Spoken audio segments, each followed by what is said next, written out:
Passport Mommy with Michelle Jerson. Motherhood is both amazing and difficult at the same time. The Passport Mommy, Michelle Jerson, is here to share in your journey. It's amazing. It really is, just watching them grow and see how much change and how much they learn just without the filters around them. Joining you on your greatest adventure, here's Michelle Jerson, the Passport Mommy. Welcome to Passport Mommy. I'm Michelle Jerson. Thanks so much for joining me. So if you listen to the show, you know how much I'm into health and wellness. And while I'm not per se a vegetarian or a vegan, I do tend to eat that way quite often. And I like to give my kids that type of diet as well. I do like to expose them to all types of food, but I will say that I feed my daughter a lot of tofu and tempeh and try to eliminate meat as often as I can, but while still exposing her to that. So I'm always interested in hearing about the new trends when it comes to plant-based foods and meat alternatives. And so today I have with me Ben Susna. He is the head of marketing and innovation for QUORN's North American business, headquartered in Chicago. Over the past 5 years, Ben has led the team responsible for driving consumer trial and awareness of the QUORN brand, as well as developing and launching new innovative products into the U.S. marketplace. Ben, thank you so much for joining me today. Thanks so much for having me, Michelle. It's great to speak with you. Thank you. So I was really interested in hearing that you are really in the market when it comes to meat alternatives and plant-based options, and just in time for the big game coming up. Tell me what you have new going on. Yeah, so we've got obviously the big game coming up this weekend, and then also just in January, I think as you alluded to a little bit, Michelle, folks are trying to eat healthier and start the year off on a good note, and oftentimes trying to minimize the amount of meat that they're eating in their diet. So we have a really exciting partnership to announce with Hooters. We've launched our Meatless Unreal Wings all across the country in about 320 different Hooters. And that's going to allow all of our QUORN fans around the country to be able to try our product in a restaurant for the first time on a national scale, which is really exciting. But also, given the amount of folks who are going to be walking into to casual dining locations like Hooters this weekend, it's a great opportunity to give them an option that's a little bit better for them, a little bit less taxing on the planet's resources, but most importantly has that same great meat-like taste and texture that consumers have come to know and love when they eat chicken wings at Hooters. Your customer who's going into Hooters, they're used to their normal type of wing. So what's going to make them say, yes, I want to try that Unreal Wing? Well, you know what? The first thing, Michelle, is you can't position it as you can't ever eat meat again, right? Most of the consumers walk into Hooters are pretty big meat eaters. And as Americans, we have a really strong relationship to meat. So, you know, the first thing is you have to position it as, hey, if you're looking to eat a little bit healthier, to cut back on calories or fat or sodium, cholesterol, et cetera, here's a great option for you that provides the same great taste and texture you know and love in a boneless wing, but does it a little bit healthier. And most importantly, it's much more sustainable. So you feel much better about yourself in terms of what you're putting in your body and the impact of that on the planet. Significantly less water and land and carbon emissions in the making of a QUORN Unreal Wing at Hooters versus a standard chicken wing. So it's that great combination of healthier for you and also better for the environment. And you know, just give it a try, and we know you'll love it. That's kind of how we position it. Yeah, exactly. And I think it's great that you're going after that market because, like you said, the clientele at Hooters, they may be big meat eaters. So to be able to introduce them to this new alternative. Exactly. You know, and it's all about just kind of getting that initial first try. And we've done some great advertising. We've done a lot of work out in the field over the past couple of weeks as we've launched. And I haven't seen one person try it. Even in a place like Houston, which you wouldn't expect is really a core of meat alternative consumption, everyone's really surprised. And part of it is I think they go in thinking it's not going to taste great, but you know, it's truly an experience, and I think consumers will be just amazed in terms of how good the quality of the food has become in this category versus maybe where it was a couple of years ago. Right. I agree, because I think it all has to do with the seasoning and how you prepare it. And I have always found textures to be just as good, if not better. Yeah, absolutely. You know, and texture is that really important thing for us to crack. most of our business, Michelle, is actually done by consumers who are meat eaters. We call them flexitarians. So they're meat eaters, but they're just trying to eat a little bit less for health or sustainability reasons. And the most important thing to a meat eater is getting that same texture of meat. And if you bite into a meat-free product and it's too mushy or it just doesn't have that same kind of whole muscle-like texture that you're used to with meat, you're immediately going to leave, and you're probably so scarred that you may never come back and try it again. So I think that's what's so amazing about these products specifically is just how close we've been able to get to that chicken-like texture. And, even the hardest core meat eaters out there, I think their minds are still a little bit blown that they're actually eating something that tastes like chicken, but no animals were harmed in the making of it. What are they saying? What are some of the latest stats?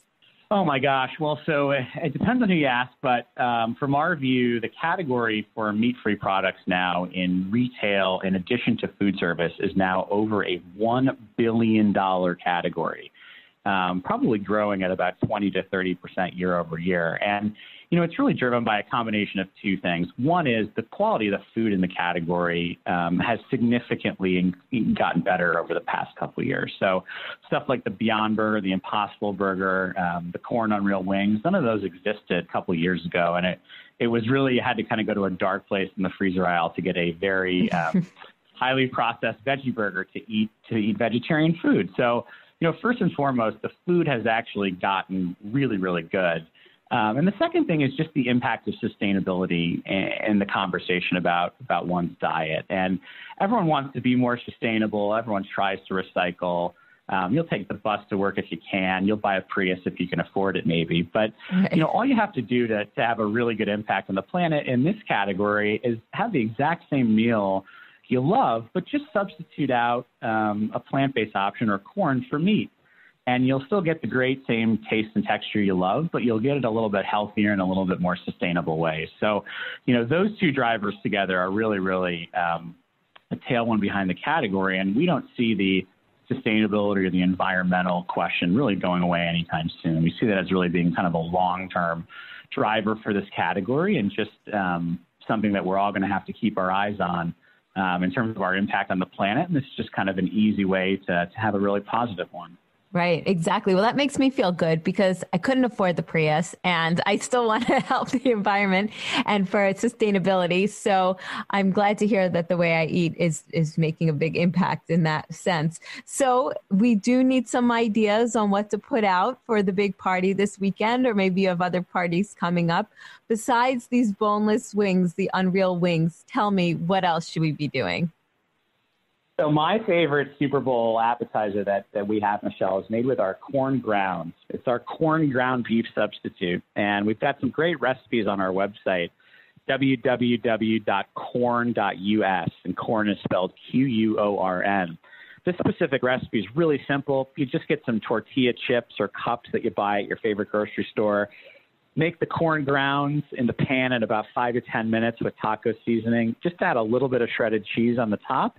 And then you've got little taco cups that, frankly, even the hardest core meat eaters at your party won't have any idea that they're eating vegetarian food. So that's probably the quickest, easiest one. We've got also some really great chicken parm nugget poppers with our nuggets. So just kind of a little toasted bread, a mozzarella cheese, a little bit of pesto, and it's kind of like a vegetarian chicken parm. So we would encourage everyone out there, go to your favorite local grocery store. You can find all sorts of corn products out there, and there's really an endless array of what you can do with them, especially coming up for the big game this weekend. Yeah, absolutely. So do you know offhand what the ingredients are in the products? Is it made from texturized soy protein, wheat gluten? What makes up the textures? Yeah, so we're really unique. We make our product with an ingredient called mycoprotein, MYCO. And if there are any Latin scholars out there, myco actually means fungi in Latin. So our product is actually made from an organism that's very similar to a mushroom. It's not a mushroom, but it comes from that same fungi family.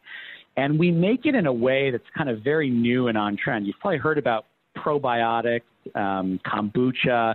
There's a lot out there in terms of fermentation processes, and we use a fermentation process which is very simple, similar to beer or cheese or yogurt. We just add water, sugar, and a little bit of carbon dioxide to our organism that we find in the ground, and it grows to basically what looks like raw bread dough. And then we will turn that into all sorts of different products out there, including the Unreal Wing. But what's really great about it is it's a whole food. So we're not actually extruding proteins from our process. We're not adding in a bunch of fillers. It's actually a natural protein that grows via fermentation process, just in a way that you would kind of find in nature. So for most of our products, the ingredient labels are really, really small, just probably 5 or 6 ingredients. The Unreal Wing has some breading on it, so it's a little bit longer than that. But, our product's really, really healthy. There's no soy in it, which is something that you'll find in a lot of other meat alternatives. So it's kind of a healthy whole food that is really unique, but you'll find that I think we've got the best, the texture that's closest out there to chicken of anything you'll find. And it's really because of that unique fermentation process that we use to get there. I haven't tried that. I was thrilled when you just said that it's not texturized soy protein and it's not any type of wheat gluten. So I'm excited to try it. Thank you so much, Ben Sussna, for joining me today. Again, we're talking with QUORN products. They are revolutionizing meat alternatives when it comes to eating, and really some great suggestions for the big Super Bowl party this weekend. I'm Michelle Jerson. More coming up in a few.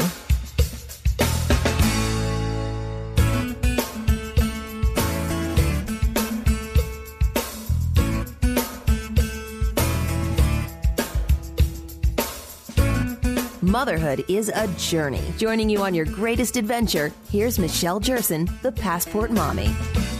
Welcome back to the show. So it's been a while since I've taken the SATs, and my kids are not old enough yet to be in that point where they are ready to take them. But I do remember that there was so much stress built up going into them because they are so important and they really can help get into your college of choice. But lately, they have kind of revised the SATs a little bit, so maybe it won't be as stressful for you. So today we have Priscilla Rodriguez. She is the Vice President of College Readiness Assessments for the College Board. Priscilla, thank you for joining me today. Thank you so much for having me. Tell me a little bit about today's SATs and what they involve. I think a lot of families and students even don't know that we completely redesigned the SAT in 2016. So it is not the SAT that many of us took when we were in high school.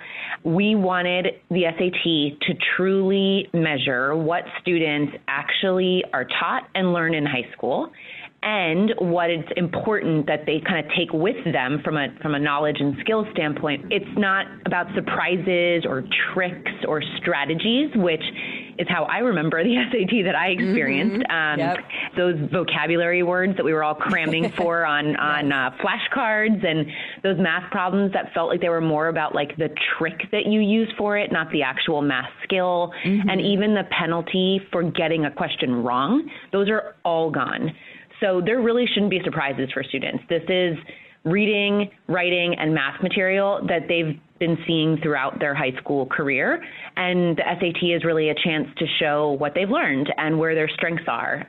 That's really nice to hear. That's wonderful, because looking back, I sometimes think, what was the point? What was the point? I studied so hard, and yes, I did well on all of those tests, but really, how did it prepare me for college and real life? So right now, how can students practice for the SAT? And that's another thing that has changed in 2016 with the redesign. So we redesigned the actual test to make it, measure what you actually learned in high school. And we partnered with another nonprofit.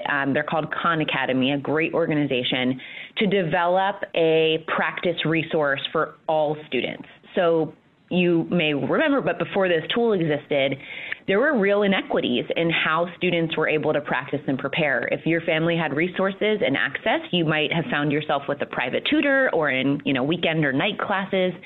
And if you didn't, and I was one of those students, you were really on your own.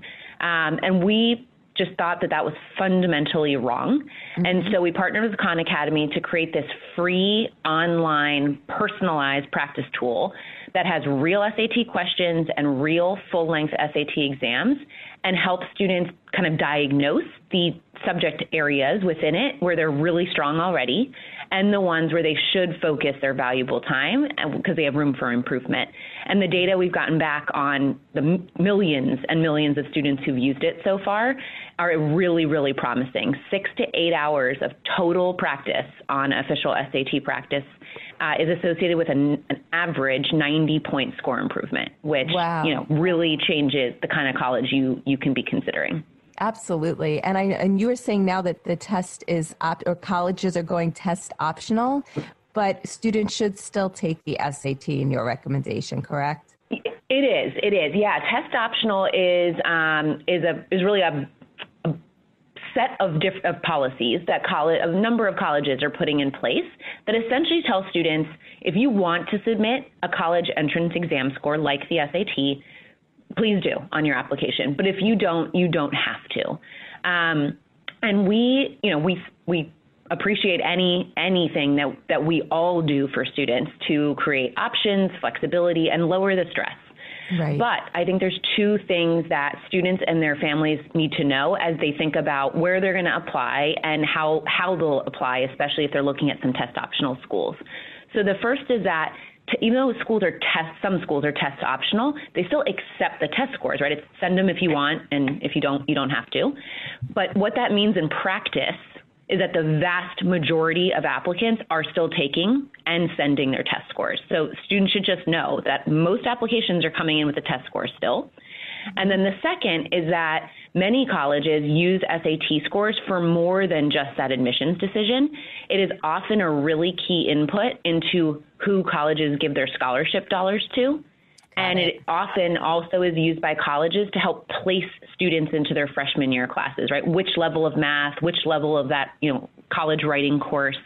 And so it has other uses, and we just want students to not close doors or take options off the table too early. Our thinking is give it a try, do this free personalized practice, but then you at least have data and options, and then you can decide, where you want to apply and how you want to apply.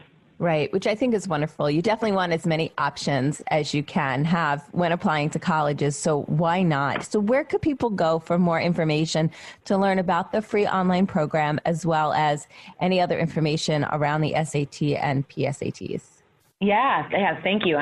Two places that I want to make sure students and families know about. The first is that the free personalized practice resource I mentioned, and that is at satpractice.org. And then for information on the SAT, they can go to sat.org. Perfect. Thank you so much, Priscilla Rodriguez. I really appreciate you joining us today. That's really informative because I have a feeling a lot of parents did not know this new information about the SATs, and it's really refreshing to hear that it's not as stressful as it used to be, and it actually relates to real life. I really appreciate the work that you're doing. Thank you so much for joining me today. I hope you have a great rest of the day. You too. Thank you so much. More coming up in a few. Passport Mommy with Michelle Jerson.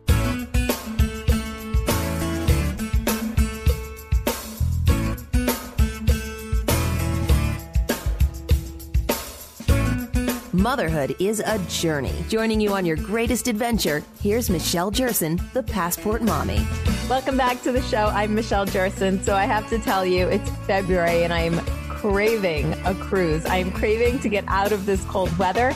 And with an almost 3-year-old and an 8-month-old, a cruise sounds delightful because I know once I get on the ship, I don't have to do much of anything or worry about packing and unpacking. And so I'm thrilled to have with me today John Heald. He is the brand ambassador for Carnival Cruise Line. Now, 50% of Americans are within a day's drive to one of Carnival Cruise Line's 19 North American home ports. So definitely easy to escape this cold weather. Hi, John. It's a pleasure to join you today, and I have to say that January needs to stop now. It's the longest month of the year by about 300 days, and February, stop hiding and get here quickly. Yes, that's right. That's right. I count the days until the weather is warmer. But then I think, let's go now. Let's go somewhere now, because then I don't have to think about the cold, and it just makes the winter go that much quicker. So there is so much going on with Carnival Cruise Line this year. But before we get into that, I just have to hear your story about how you became the brand ambassador for Carnival Cruise Line. Thank you. I'll try and make this quick because I don't want your listeners to switch off immediately after they hear this boring story. But I appreciate you asking me. I'm very fortunate, very lucky. I started with Carnival back in 1987 as a very skinny and young 19-year-old bar waiter.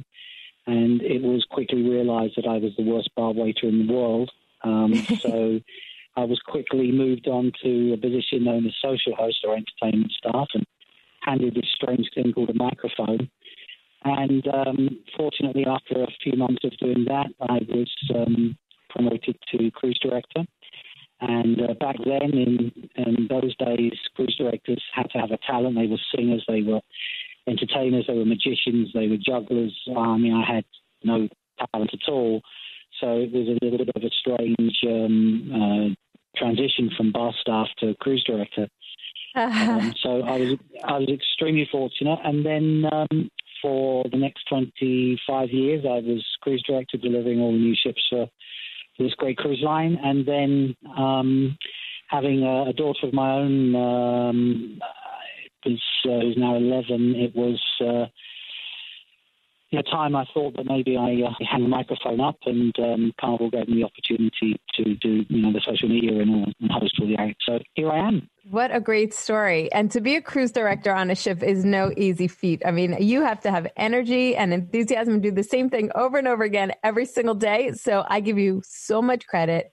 And I think it's amazing that you've made this transition now that you're a dad into this brand ambassador position. So Carnival Cruise Line has some pretty big news this year. You just launched a new ship. Tell me about that and where it's sailing to. Yes, we have a fabulous new ship, the Carnival Panorama, and we have placed her on the very important West Coast market, and she's sailing out of Long Beach in California to the Mexican ports of Cabo San Lucas and Puerto Vallarta. And she has so many new great features about her. And I was just there a few weeks ago, and the smiles from everybody, from the families, and everyone shows that she's an instant massive hit with everybody. And I love the name as well, Panorama. She's the sister ship to the other two views of Vista and Horizon. And Panorama, of course, is the latest of the three sisters. Very nice. And I love the ports that it sails to, because especially it gives people on the West Coast more of an opportunity to explore places maybe they haven't been yet, makes it easier for them. I mean, the Caribbean is wonderful, but we all know, we've been sailing to the Caribbean for a while. So now this even gives us people on the East Coast a chance to go check out some other really neat places. It certainly does. And I think for those people who live in that area that haven't cruised to places like Cabo San Lucas and with families, I mean, the beaches there are just, it's a slice of paradise. And yes. It's I know people from the California area are used to beautiful places, but that one is just absolutely stunning. Agreed.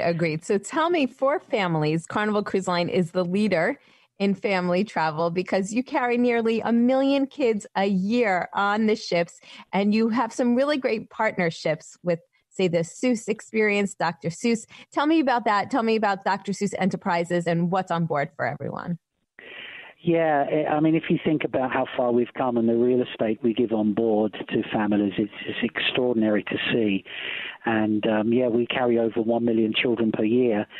And one of the partners that we have now, of course, is the kids spending time with the Cat in the Hat.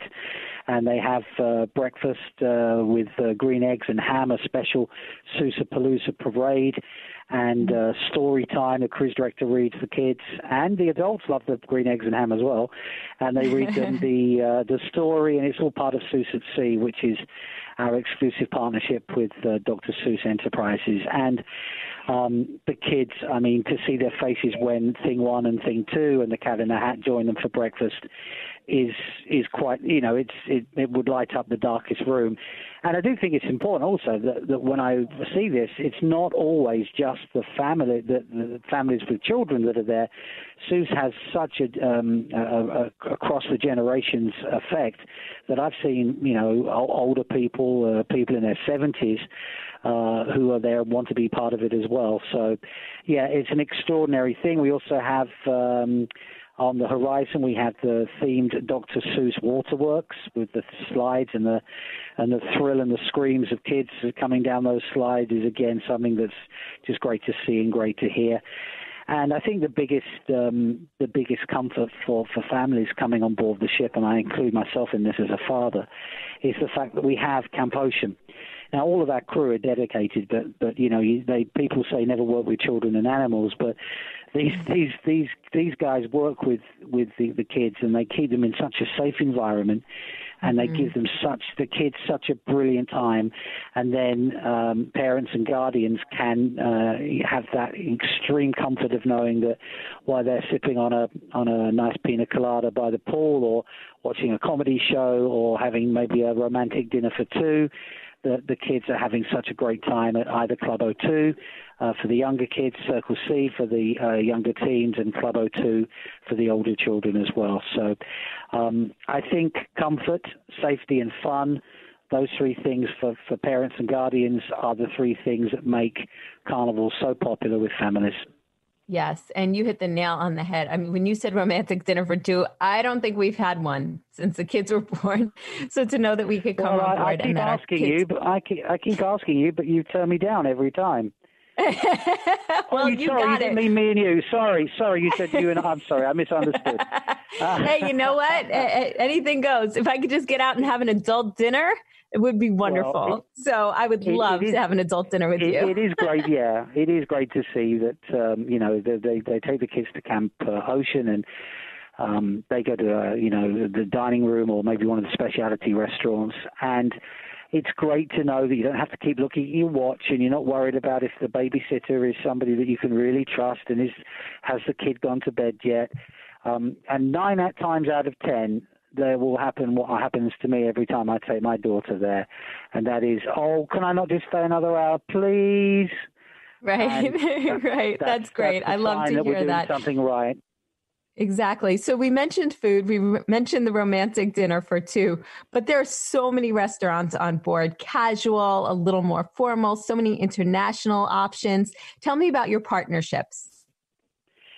So we have a lot of things going on at the moment with food, and the one thing that probably has never changed since I started 32 years ago is that people come on as guests and leave as cargo.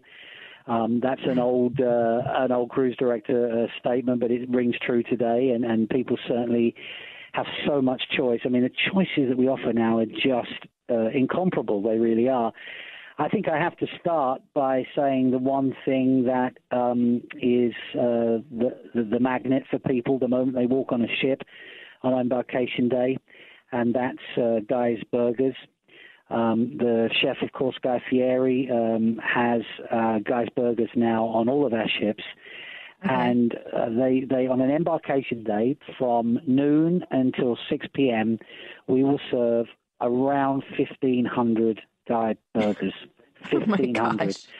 And that's obviously, if I'm sailing, it goes up to 2,000, but 1,500 is a lot. And he's also introduced Guy Fieri has brought his barbecue to sea with our Pig and Anchor Smokehouse and Brew House on board Carnival Horizon and Carnival Panorama. We also, of course, have our steakhouse, our Fahrenheit 555 steakhouse. And I don't like to shout out prices, but I always say this to people, if you can find a better meal for $38, that's a 5-course dinner for $38, you tell me and I'll pay for the meal, because it really is quite extraordinary.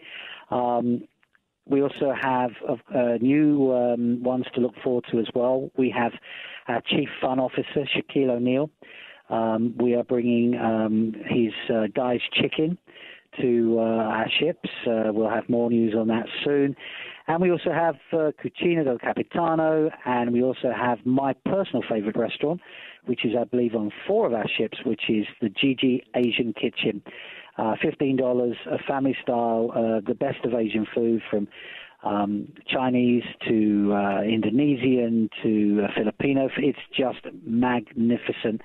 And that's before we even talk about our new ship Mardi Gras and all the new things that are coming out there. Amazing. Oh, I mean, who doesn't love to eat when they travel? Hungry? I'm very hungry. I'm very hungry. Okay. I've made it work. Oh, man. That sounds amazing. It really does. And I love all of the partnerships and that you even have a chief fun officer. I mean, that's brilliant. Yeah, Shaquille is the perfect fit for that. I mean, I've met him and worked with him a few times now, and he's exactly the same off the microphone, off camera, as he is when he's on TV. He's just a big man with big laughter, and you can't help but be happy when you're around him. So I think the title of Chief Fun Officer is one that truly fits. Absolutely. So tell me where people can go to read all about the new ship, Carnival Panorama, as well as all of the other sailings that are coming up. And is there a good time to book? There's never a bad time to book. I think if you think about it right now, as I'm talking to you, that 95,000 people are on one of our ships, eating, having a cocktail. Kids are having fun, and I think as a dad, I always think that what kids crave is the company of other kids on vacation, and there's always, wherever you cruise, whether it's during the summer vacation or right now, there are always children on board and a chance for those kids to make new friends. So never a bad time to book. You can read all about this, all the new ships on all of our social media sites. I have quite a popular Facebook page where I help out thousands of people each week with questions and queries, and that's facebook.com. My name, JOHNHEALD, and there's a picture of a rather rotund, grey-headed man on it. That's me. Okay. Well, John Heald, thank you so much for joining me today. I really enjoyed talking with you. I look forward to that dinner for 2. I'm going to take you up on that when I get on board my next Carnival Cruise Line. I will promise to even let you order from the sign yourself, and you can even make it a large meal with fries, whatever. Romance is alive in my house. Sounds great. Thank you so much. I'm Michelle Jerson, the Passport Mommy.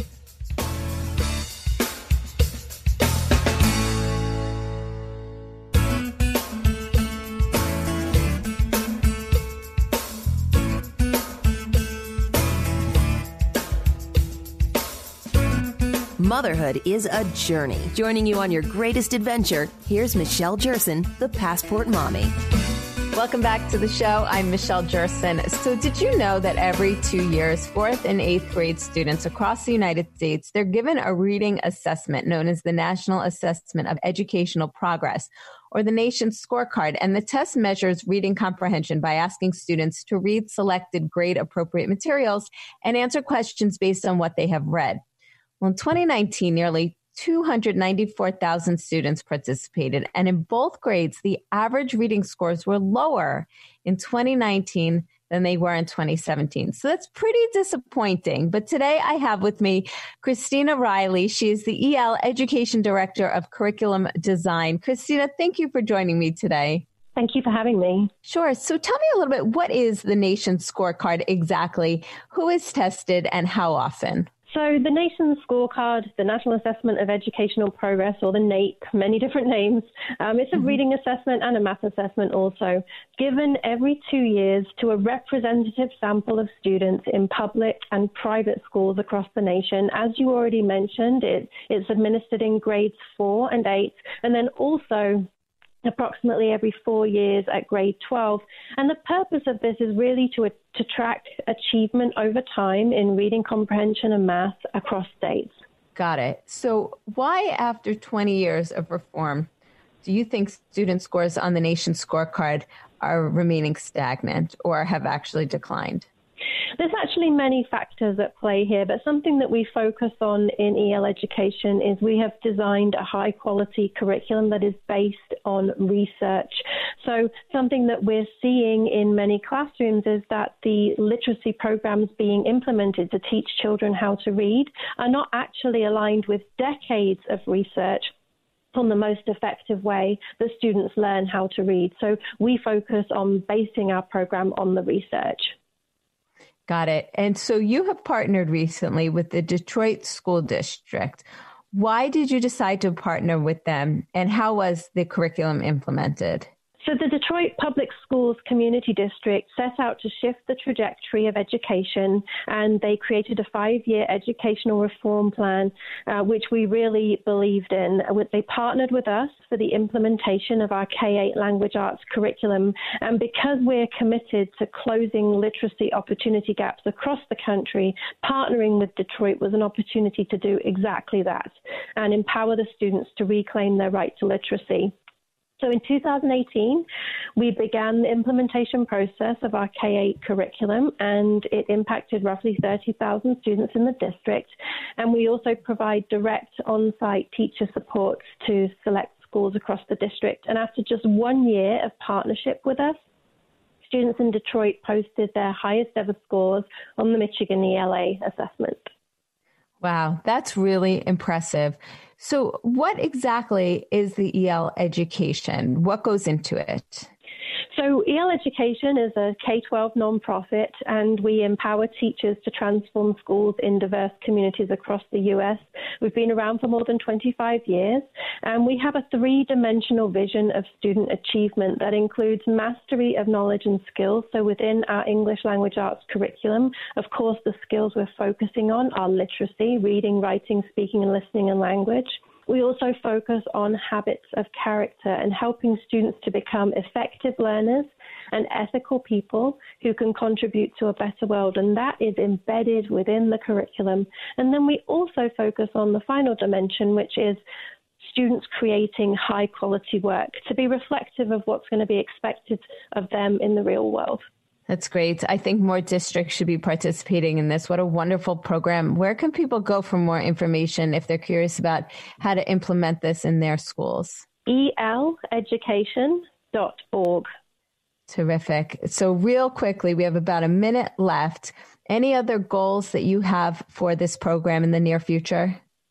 We'd like to continue expanding our reach to more students across the nation. Terrific. Thank you so much. I really appreciate you taking the time. Christina Riley, EL Education Director of Curriculum Design. How impressive that when you look at reading scores and how they have declined and you implement a program like this, what a difference it can really make with your child and in your child's schools. I'm Michelle Jerson, the Passport Mommy. Thank you so much for joining me today. Don't forget, you can go to the website, passportmommy.com. Drop me a line, Michelle@passportmommy.com, if there's a topic that you would like to hear on the show. And follow us on social, Twitter, Facebook, and Instagram @PassportMommy. I hope you have a great rest of the day.